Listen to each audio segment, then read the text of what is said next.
Hello and welcome to Sister 2.0. I'm your host, Ashley Denis, and we have the amazing, the first African-American licensed driver, Miss Tia Norfleet. How are you? I'm good. How are you? I'm doing amazing. It's so good to talk to you. I mean, first African-American female licensed driver. How does that feel, first of all? It feels good, just to be a positive representation for girls that, may look up to me. So yeah, it definitely feels good.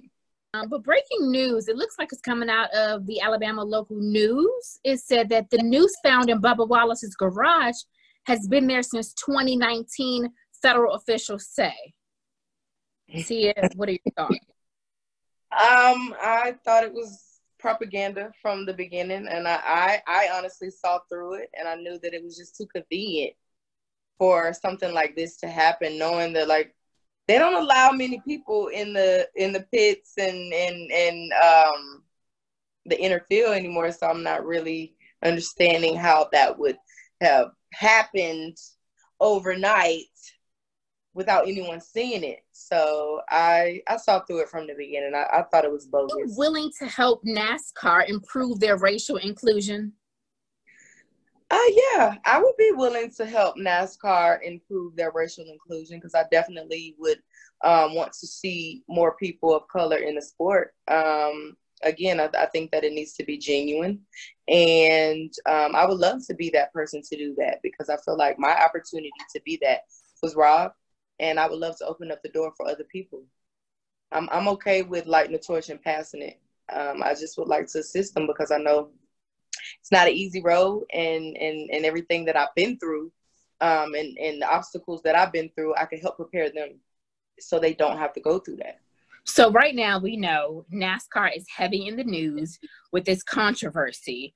So we've heard you're going over to the Trans Am series. Tell me about that. I'm considering going to the Trans Am series. It's just something that kind of just piqued my interest, and I thought that it would be a really good situation for me to transition into. And yeah, hopefully everything works out, comes into play, and we do what we have to do over there. It's a lot more, how can I put it, welcoming to me. So I definitely have good feelings about it. Why do you think it's more welcoming to you?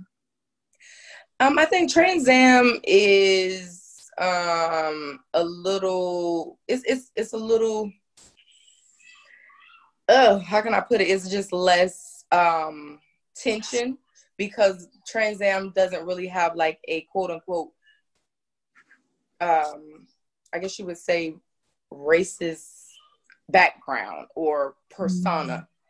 So yeah, it's definitely, like I said, just it's more welcoming to me, and as a woman, okay. I've spoke with the CEO, the president, and they're all very welcoming, very nice. So yeah, we'll see.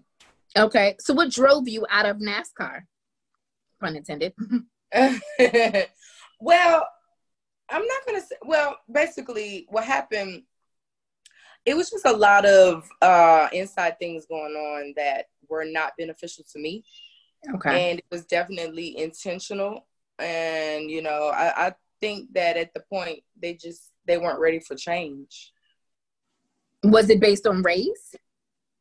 It definitely was based on race and gender, and also my last name. But yeah, it was definitely that. It's been a lot of different things that happened behind closed doors, and I've always been vocal about it since it happened. I've never, not been vocal about the entire situation. Okay. Well, speaking of your last name, Norfleet, tell us about that. I mean, with being around all those role models like Dale Earnhardt and Jeff Gordon and Willie Tibbs, and of course your father, Bobby Norfleet. Tell me about that. Well, Willie T. Ribs, he is definitely someone that I look up to as a driver, and just as a race car activist. That's how I feel, he is, because he stands up for what he believes in, and he doesn't let anybody back him down. And my father is in the same, respect. He's very vocal about how he feels, and when he was racing, he was very vocal about the different, discrimination and whatever the case may be. So I definitely look up to them too. And, and that's what I was getting at when I was saying my last name, because my dad was just very let anyone just basically treat him any kind of way and do anything to him. So standing up for what he believed in, some could say, may not be, it could have been his downfall. But yeah. I mean, it is what it is. You stand for something or you fall for anything. I have been in the same atmosphere with him, but I do know Mr. Willie T. Ribs, actually. Him and my father are actually really close. And yeah, he's one of the ones that's actually wanting to, he told me that he would train me for Trans Am, because he actually drove in Trans Am too. Really? Yeah. So he drove in Trans Am and NASCAR. Okay. So what's the big difference between the Trans Am and NASCAR for those of us who don't know? Trans Am is more of a road course where you're not just going around in a circle. Unlike NASCAR, it's an oval track, and you're just going around for however many miles the race is. Okay. So that's the big difference. Do you think the sport of racing has been easier because of your dad and his influence, or do you think it's added pressure? I think that we both represent two generations of discrimination. I definitely think that as drivers, I wouldn't say it was easier or harder. I just think that in his generation, he went through things and he overcame them. And then it's sad that in 2020, I'm still kind of going through the same thing. So I just think, like I said, we both represent two generations of discrimination. Were there other drivers? Were they kind to you? Like the non-Black drivers, like mostly white. How did they treat you? Some of the drivers are cool. Some of them are kind. I'm not gonna say everybody thinks that way. But then, of course, you do have your people that are very ignorant. And yeah, I mean, some of them were okay. And then I found that a lot of them aren't even the drivers. It's like the driver fans. Like, like, what do you mean? Like the fans of drivers, like people that don't even drive for NASCAR. They're just fans. Okay. And they would just reach out to me saying hateful stuff. And I'm like, I don't even know you, but okay. Oh my God. So what kind of signs of racism did you experience? Like, what did they say? Yeah, they had a no N-word in NASCAR. Of course, just the Confederate flag was always it was just a staple of NASCAR. So, I mean, that was expected. And then just, the typical things that people say, go back to Africa, or I'll run you into a wall, or, stuff like that. Basically saying that if I were to get on the track with them, that they would run me into the wall. And just, ignorant stuff like that absolutely makes no sense. He's never identified as Black. And only now when it's hot, you want to be Black. And, and it's just, honestly, people can see through it. I mean, Ray Charles can see through that. I mean, even if you look, and I'm not the type of person that wants to tear down any other Black person, but when you don't claim us, you're not for the causes until it's popular, until they push you up to do it, I feel like that's disrespectful. But that's just me. They actually said that to you? They're all behind keyboards. No one's ever come to me personally in my face, like as far as fans or anything like that, to say anything to me personally. But I've had emails, I've had DMs, I've had Facebook messages of just, even on some of my posts that I make now, they just come to troll. And it's like, okay, what is the problem? So yeah, because we're in 2020, so now it's cyberbullying and trolling, and you're fighting behind the internet, right? Right. Wow. So can you tell me, who, like, maybe had some racial discrimination tactics towards you, like anybody that we know of?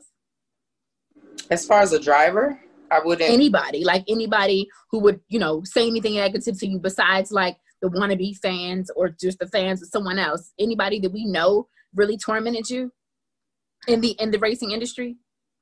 I wouldn't say anyone tormented me. But I've seen articles where even Bubba Wallace said that he thought that I was a joke. And I'm like, it's only a handful of Black people in this sport already. Why would you have something to say about me? And I'm the only Black female here, and I've done nothing to you. So I thought that was interesting. Why do you think he felt that way? I think he felt that way because honestly, when it comes to NASCAR, okay, Bubba Wallace, he's in the diversity program and in NASCAR, which is basically, honestly, and I've said this 100 times over, that it's basically a band-aid to keep people quiet about diversity, but they don't bring any true diversity to the sport. And so one of the guys that was working at the diversity program, I think they just I don't know, put it in his head, that I was a problem or something. I don't know. I don't know. I really don't have a clue why he would say that, but I've noticed that every time anyone in this sport of color, if you don't go through the diversity program, you don't exist or never existed.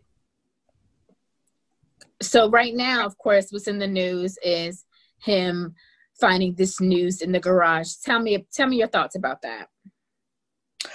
I honestly think it's propaganda. Because it's just, and I could be totally wrong, but just honestly, deep down, I feel like it is definitely propaganda and to keep pushing the agenda. I honestly feel like NASCAR is trying to get ahead of the backlash that they know they deserve. NASCAR's been around for almost 80 years, and you can count on one hand how many Black people have been able to participate in this sport, and that's sad. Yeah, I mean, with all the Confederate flags, and then they're down in Florida and southern states, we often see a lot of racism. That's why I was wondering, were you experiencing racism too, along with gender? But with this Bubba Wallace situation, he had posted the photo of all the drivers standing together in unity. How did that make you feel? It definitely, to me, was a laughable moment because internally inside of NASCAR, there's never been any real unity between African American drivers and white drivers. And it's just funny that it's convenient timing for that to happen. And I don't dismiss their efforts if it was genuine, but I honestly don't feel like it's genuine. I feel like it's a bandwagon, jump on while it's hot, and let's try to divert people from attacking us because we know that in the past 80 years, we've never really gave any real Black people a chance. And now Black people are starting to notice. So let's throw somebody out there. So do you think the timing is convenient due to George Floyd's death? I think the timing is convenient. Yeah, with all the press and all of the, unity that is coming, everybody's coming together because they know that it's a group of people that are treated unfairly in this country constantly, and we're starting to see our own power. And they're starting to recognize that we recognize our power when we come together. And they want to be ahead of the 8 ball. And I think that's exactly what it is. I don't think that there's any real substance behind it. Not with NASCAR. I don't think. Okay. Because we know racism has always existed. It just has never been filmed. So that's right. The difference. That's the right. Difference. If NASCAR were to ask you to come back, what would you say? Or open you with embracing arms, like you said, Trans Am. Would you consider going back to NASCAR? I would consider going back, yeah, because I love to race, but I'm to the point with that situation where it needs some real substance behind it.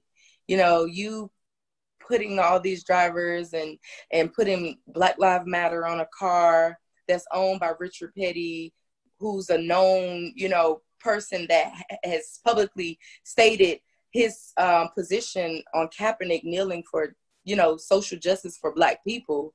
You know, it doesn't add up. It doesn't equate. So in order for me to come back, they honestly need to just rebuild from the inside out, because it's the same old ways, the same mentality. And I think that they really need some real substance and to be genuine. Put your money where your mouth is. You know what I'm saying? Like if you really want to help Black people or you know, in this sport, even if it's not me, you know, put up a program that really brings true diversity. Not the one that you already have, because it's been around for 14 years and you guys have done nothing. No diversity at all.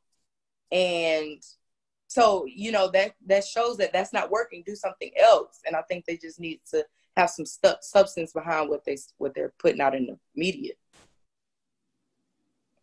So what's your relationship like now with Bubba Wallace? Have you spoken to him? How are you guys now? Honestly, we don't really have a relationship. But like I said, I did read that he, you know, put out that I was a joke. He thought that I was a joke. And so I don't respect that, because I did nothing to you. And I think that us being, you know, the minority in this sport, the last thing that we should do is try to, you know, hate on one another when I didn't do anything to you. Why would you say that about me? I'm the only Black woman here. What was the point? Mm-hmm. What would be your proposal to NASCAR regarding this situation if you would have voiced your opinion? My proposal to NASCAR is, like I said before, you know, all of the publicity stunts, that's cool. But, you know, me knowing what I know on the inside, you need to put some substance behind that, because I feel like one is disrespectful, because, you know, that's not your sentiment at all. Like, you know, and for you to jump on the bandwagon, I get it. It's politics.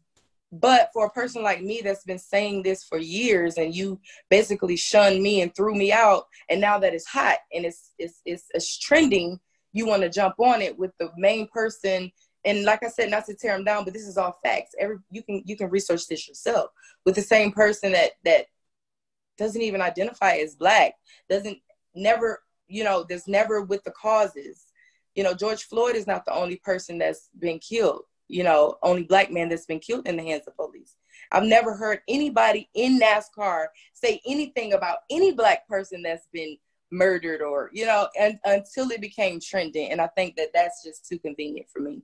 I just think the timing, I can't speak for anyone else or any other, you know, arena or field or anything, but I just know from my personal experience and everything that I've been through with this particular company, that it's just a little too convenient for me. I, like I said, put some substance behind it. Go get some underprivileged kids and put them in these cars and train them up. You know, they don't have the sponsorship dollars to actually, you know, really do this, and they may want to. I get so many kids reaching out to me, little girls, little boys. Oh, I want to be a driver. I stay in Chicago. I don't know how to do it. I don't know what to do. What could you tell me? And it's sad, because honestly, it's like, in a sense, a dead end, because you're in a city, a metropolitan, or you're somewhere underprivileged, or whatever the case may be. You can't get sponsorship. So therefore, if you can't get sponsorship, you can't practice. You can't practice, you can't race. And a lot of people don't understand the racing world, you know, and I feel like if they really want to do something, do that. Do something real. Bring some real people into this situation and give them an opportunity that a lot of other people ahead of us, and, you know, even myself, weren't privy to.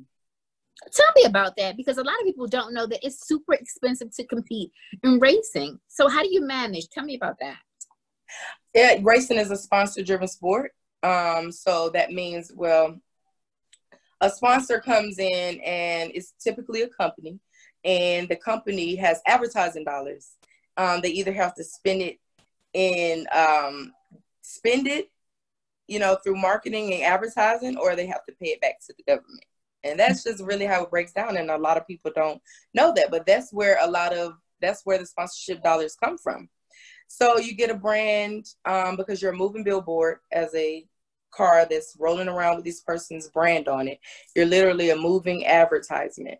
And so what we have to do is find sponsorships to pick up the bill. And it's very expensive depending on what level you're in, because you have to pay for not only the cars, but also the tires, the gas, the crew chief, the oil. I mean, everything is itemized and broken down. So, and it's not just cheap, because tires are nearly $400,000, right? The top series in racing, yeah, it could get very expensive. Very. Yeah. So do you think that NASCAR maybe should have a budget for minorities, like an annual budget? Do they include us as a line item? How does that work? That's what the diversity program is supposed to be. And it's never been. And honestly,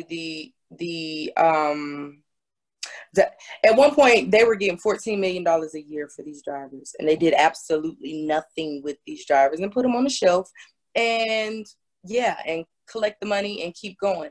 Their definition of diversity is a white woman.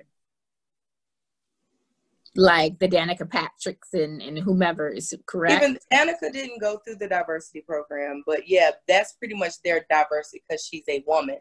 But where's the other backgrounds, the other ethnicities? I thought that was diversity and inclusion. Yeah, because as we said earlier, Black Lives Matter, but if it's not, it has to be all lives matter, and including Black Lives Matter. I think people don't understand that. A lot of people are like, no, white lives matter. No, it's that you already matter because you're a majority. So how do you help the minorities? Right. And also I kind of think, and I hate to just go on a sidetrack, but even with that, I don't believe that we are minorities, but that's a whole nother subject. But yeah, how do you help the people that are underprivileged? How do you, these people that keep your company floating, how do you give back to them, give them something? We're the ones that's spending money with you. What are we getting in return? And then that's another thing. Like, even with these car companies, it's sad that all of these American car companies, they don't give Black people any money towards sponsorship. They'll give it to the white boy. They'll give it to the white girl, but they don't give it to us. Who buys more Chevrolets and Dodges and Chargers and Challengers than we do? Not to sound stereotypical, but like literally, it's statistics. Right. And they don't give us anything in motorsports. And it's sad that a foreign company, Toyota, is the only one that actually tries to give back to Black people in motorsports. Yeah, because it brings me to a video I saw where you did this, I want to say reality show, but it was a racing competition, and the winner of it will get a Lexus. And everybody in that competition was Black. Am I right? Correct. Mm-hmm. So tell me about that. It was a 0 to 60 challenge with Lexus. It was just a promotional piece, and I had a lot of fun. Unfortunately, my mother-in-law died the day of that testing. Oh, wow. And I was completely out of it. I just wasn't there. But contractually, I had to be there. Yeah. But I felt the love. It was definitely fun to a certain extent for me. And just me being a competitor, I just was like not mentally there. And it just was like, what is going on? But I just wanted to get a backstory about that. Like, I had been pretty much just with my mother-in-law every day. And she was sick, and just that one day that I wasn't there, she passed away that morning. Wow. They called me before I was taping, and they were like, she's gone. And I'm like, what? I'm there with her every day. And so, yeah, it was a hard pill to swallow, but I definitely, I felt the love with them. Did you have to get the car back? No. I mean, no, I didn't win the car. Okay.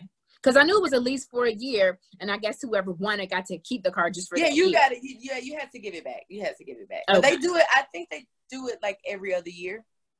So any of those highlights that they give us, and I say minorities because when you look at a pie graph, you know, we have a small percentage, so it's the small minority of the pie graph. But I kind of know where you're going to go, but you can elaborate on your opinion because I've heard that people are like, I don't want to be called a minority. Well, just based on stats, that's how we're classified.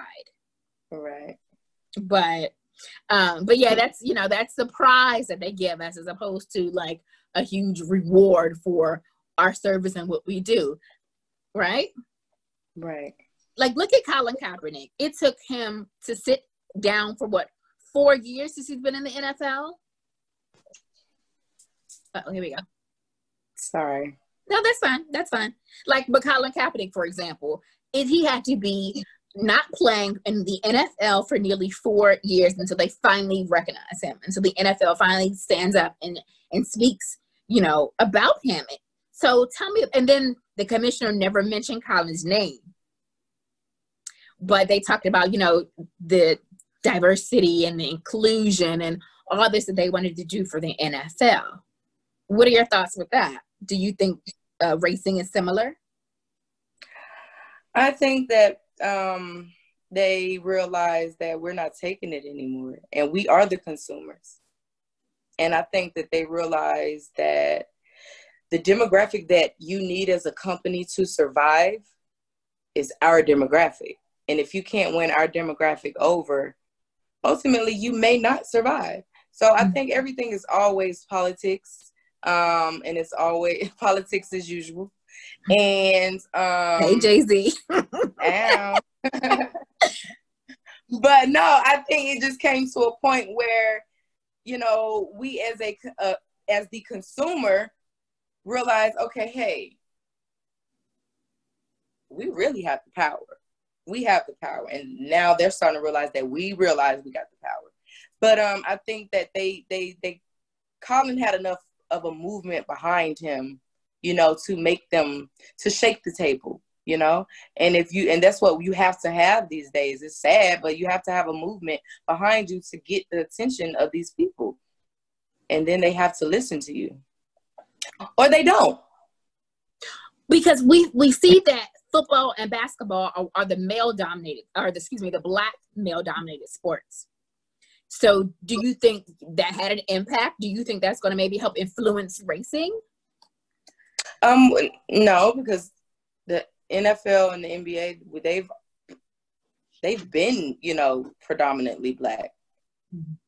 So I think that this is just like the last hoorah. And this is like one of the last sports in America that is predominantly white, and they want to keep it that way.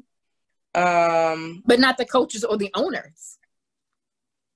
No, well, I'm talking about racing specifically. I mean, football, yeah, I'm not, but racing, sorry. With racing, I think that, like I said, this is like the last sport that is predominantly white.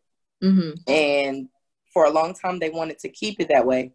But now that the culture is changing, and the original fans of NASCAR, they're older. So they're either they have to pick, am I going to spend this money on getting my medicine or am I going to go buy a ticket to go to this race? So they're not really going. And their kids and their grandkids, they follow the trends that we set. Right. Sorry. No, that's fine. It's fine. That's the beauty of it being recorded. And right. So in order for us to make change, do you think we would have to, us as Black people would have to have some ownership and partnership in NASCAR? I think us as a Black people, we can start our own league. I think, why do we always, and that's why I kind of, honestly, in 2013, when all of this stuff was put out about me, that was like completely bogus. I was like, I'm not going to keep trying to force a circle into a square or a square into a circle, whatever it is, And I feel like we're always trying to have a seat at their table. Why don't we just create our own table, it's plenty of us out here that can buy land and you know, build a track, or you know, it's not, I know it's not super easy, but it's not that hard to do. And that's a whole nother conversation, because that's just a mindset. It's a mindset, because it looks like, from what I know, we created racing, right? Racing started with bootlegging, Okay. moonshine, yeah, and a lot of those drivers were Black people, Black men. You know, they're trying to escape the police in those days in Virginia. So you already know, like, they're really doing whatever they have to do to get away, souping up those cars just off of pure genius, you know. And unfortunately, like a lot of other things that we create, we're not given the credit. I mean, yeah, and it's like the Commonwealth of Virginia and these southern states, the Commonwealth of Pennsylvania, you know, certain states where we often try to flee the cops. I mean, and like I said, it's been happening forever, but now it's being filmed. Like, we flee because we try to save our lives. You know, we don't want to be killed or want to be, you know, beaten so badly that we wish we were dead. Right. But it's so interesting, because it's like, gosh, it's crazy. So tell me about your career. So in 2010, you got your license. What's your career been like for the last decade? In 2010, let me set the record straight for that too, because a lot of people have been saying that I bought a NASCAR license.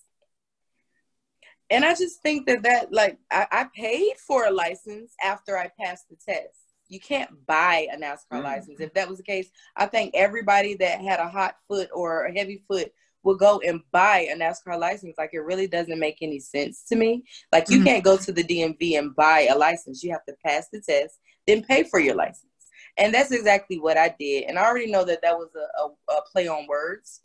And it's okay. But I just wanted to set the record straight for that, because even with the New York Times article, you know, it was just a bunch of BS. But in 2010, I qualified to get my license. And I started to just get myself out there. I've never had a sponsor.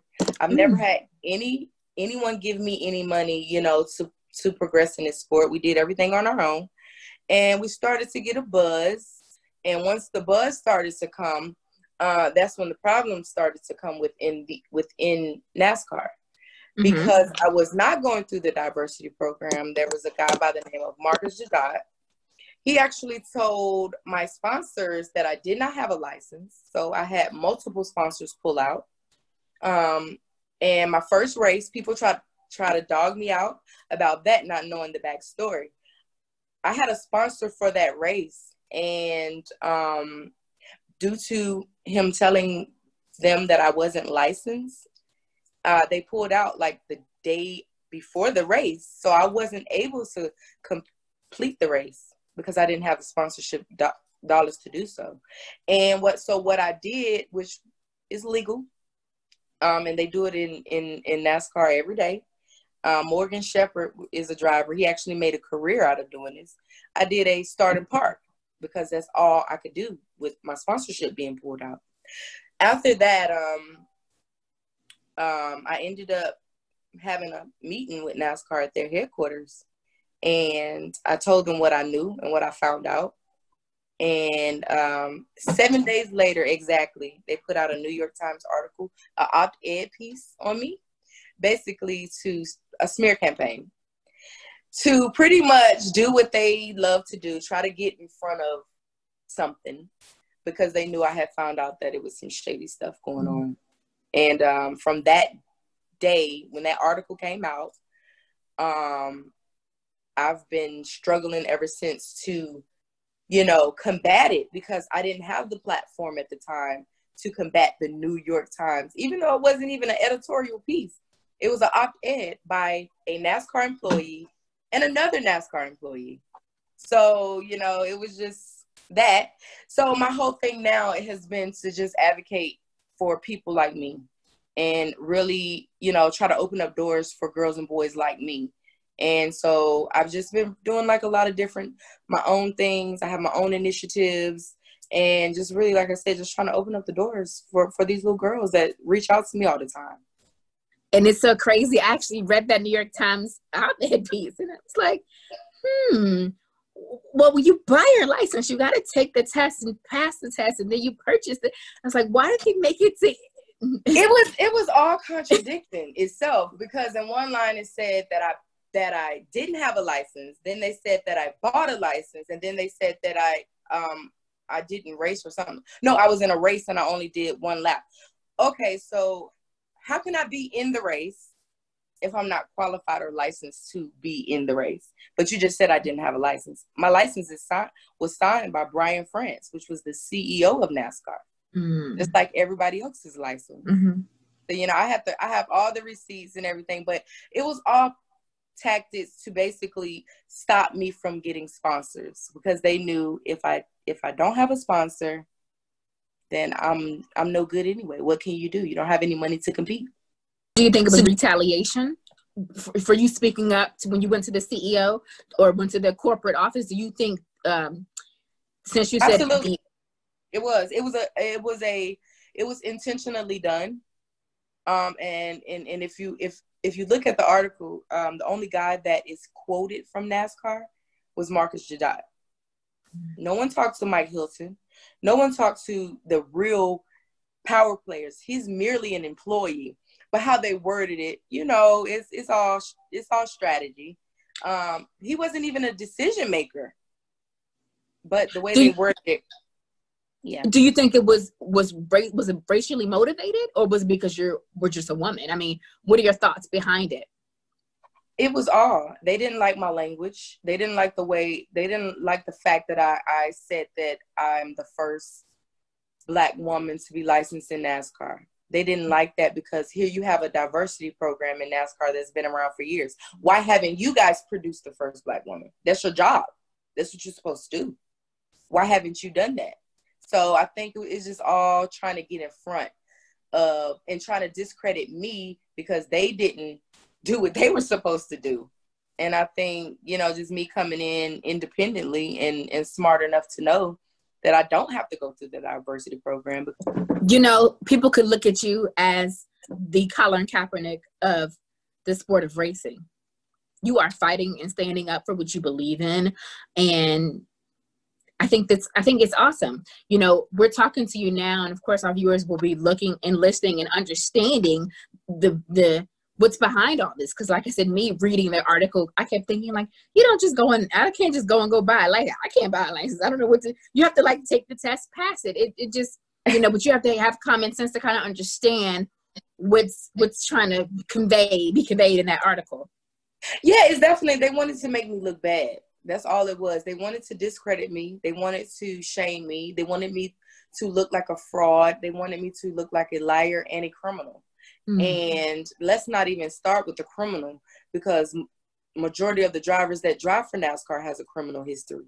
Let's not go there, because y'all would be mad. You know what I'm saying? If I were to go there with y'all. So, you know, all of the stuff that they were saying was absolutely irrelevant, and it just was contradicting. And it was just, and what the saddest part to me about it was a lot of even Black companies picked it up and ran with it without doing any due diligence. And nobody asked my side of the story. And it's sad that you can take a racist company, knowing that it has a racist persona, a racist background, knowing that you can count on one hand how many Black people has participated in this sport. You think they're going to give me a fair deal? Why wouldn't it? Explain that criminal part. You mentioned criminal. Tell me about that. What do you mean? You recently said mentioned yes. So when you say, what do you mean? You read the article? Didn't you read it? But I didn't take it like you were being a criminal. I think just they were saying you weren't skilled. No, if you read it, then you'll see that they also said that I had a criminal record. Oh, okay. I kind of honed it on buying the license, trying to understand that. But no. If you read, like, if the article itself, like all the way through, yeah, they tried to basically make me look like I was a criminal. Wow. So tell me for the viewers, like, about the article, because a lot of people haven't read it. Like, I did my homework, but for those who aren't aware, explain that part for me, that article. Yeah, when I was 18 years old, in Virginia, I got into an altercation with another female, and I was defending myself. And unfortunately, in that Commonwealth state, they didn't look at it as self-defense. So I was charged in that case. And then a couple years later, my ex-husband, well, my now ex-husband, got into some criminal trouble with drugs. And of course, because I was there, I ended up going to jail with him. But I ended up I was never convicted. All of my charges were dropped because I had with it. So to be clear, as a juvenile at 18, you were charged with what? At 18, I was charged with assault and battery. What happened? I came to visit my god sister, and she had some kind of issue with another girl. Mm-hmm. And mind you, I didn't know this girl from a can of paint, honestly. And she decided to come over to where we were living, and she started a fight with us. She hit me first, and I defended myself. And unfortunately, it just didn't work out in my favor. But this is what I would like to say in regards to that. When you mess with a child of God, knowing that they didn't do anything to you intentionally, and you try to harm them, the universe will always come and do its job. And I didn't have to do anything. So the people that in that case in Virginia that tried to basically railroad me, the judge, God bless his soul, he ended up dying like 2 months later. Wow. The prosecutor who tried to give me all this time, he ended up, I think he's still in prison to this day for sexual charges. And the lawyer that I first hired that ended up trying to do some shady stuff, he was disbarred. He can no longer practice law. So that just goes to attest on the spiritual power that's behind me. So, yeah. Interesting. So you were 18 with that, but it was basically self-defense, but you got arrested. I got arrested, yeah. Okay. Did you have to go to jail? I went to jail. Yeah, I went to jail, and I stayed in jail for 3 weeks. Wow. I stayed in jail for 3 weeks. I got out. And when I got out a week later, they came back and arrested me again because the prosecutor that I was telling you about, he tried to up the charges from a misdemeanor to a felony. That was my first time ever being in trouble, which ultimately was brought down to a misdemeanor. So I did get a misdemeanor charge for assault and battery. And I did everything that I had to do. And I learned from that. I've grown from that. I'm a better person from that. And I don't think that should hold me back from being the woman that I am today, because it doesn't define me. Okay. Was any information that you said used against you? Yeah, there was an article put out about me that basically painted me to be a drug criminal. Okay. And the charges, like I said, they were my ex-husband's charges, and I was never convicted of it, and they ended up dropping the charges on me because I had nothing to do with it. So fast forward 2 years later, your husband, now ex, got arrested for something that he did, and they just pinned your name with it. So you really didn't do anything wrong. No, I didn't do anything wrong. With that, I didn't do anything wrong. Everybody know, like, if you're in a situation where there's drugs involved or someone is being suspected of something, who's ever in the house at the time will go to jail if they want you to. So they will arrest who's ever in the house, take them to jail, and sort it out later. And so that was kind of the situation with me. They arrested me because I was there, and then they ended up dropping it. Do you think this information helped get you maybe out of NASCAR? Do you think this was a hindering for you? I think this information was used intentionally to make me look bad and to stop me from getting sponsorship. If you had the option to do it all over, would you do it again today? How would you handle the situation? What situation? Both. When you were charged, when you granted it was self-defense, but now that you're an adult, fast forward years later, what Yeah. would you do today? I would definitely handle both situations differently. The first situation with the altercation with the young lady, I think I should have just walked away. But being young, and then she hit me first, so it was like, wait a minute. But I think that, that was an unfortunate situation. And then the situation with my ex-husband, I feel like I was young and in love, and I loved this guy, and like I was just head over heels for him. So I didn't see anything, anything wrong. And at first I didn't know. So I was already in love, and so I think that I would be a little more smart about how I handle myself in the decisions that I make for the long term. So I definitely would, listen to instincts and just do everything. I would do it differently. I definitely would. Yes. So the things we do for love. I have stories too. There's so many women behind bars for their man. Wow. Yeah, I can't do it. So thank you so much for that, for clearing that. Thank you. What can you tell young girls that are inspiring to do racing professionally? I would say don't be scared. And I would tell them to always go for what they want, because there's going to be a lot of people telling you no, but you can't listen to them. Have tunnel vision. Make sure that you're passionate about it. And if it's not fun, don't do it anymore. And just be fearless. Amazing. I love it. I love it. Miss Tia Norfleet, the first African-American licensed driver. Female driver. Female boss ladies. Thank you so much for talking to Sister to Sister 2.0. What's up, everybody? It's your girl, Tia Norfleet, and you're watching Sister to Sister 2.0. You can find me on Facebook at Tia Norfleet, on Instagram at Tia_Norfleet, and every other social media handle is just Tia Norfleet.